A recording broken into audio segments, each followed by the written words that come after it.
जहिया बिहसी कलीता चटक बे करी और देखे वाला के मनवा बहकबे करी कि चाहे बगिया में कितनो संभरी के चला अकांट बाटे त अचरा अटकबे करी। पटना से पाजेब बलम जी हो, पटना से पाजेब बलम जी आरा से उठलाली मंगाई द छपुरा से चुनरिया छींट वाली।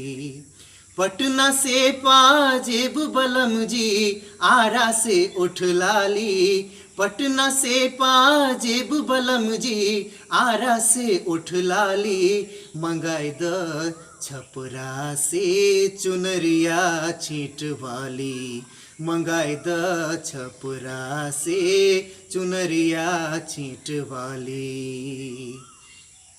झुमरी तलैया से झोंपदार झुमका झुलनी बनैले रंग बाद जिला दुमका। बीकानेरी बिंदिया चमचम हो, बीकानेरी बिंदिया चमचम बनारस के बाली मंगाई द छपरा से चुनरिया छींट वाली, मंगाई द छपरा से चुनरिया छींट वाली।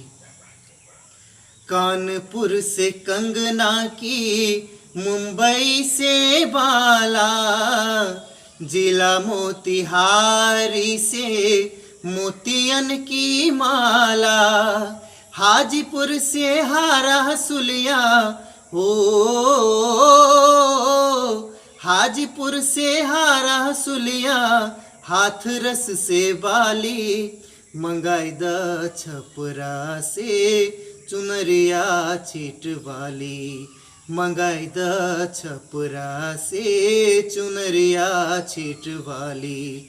पटना से पाजेब बलम जी आरा से उठलाली, ओ पटना से पाजेब बलम जी आरा से उठलाली मंगाई द छपरा से चुनरिया छींट वाली, मंगाई द छपरा से चुनरिया छींट वाली।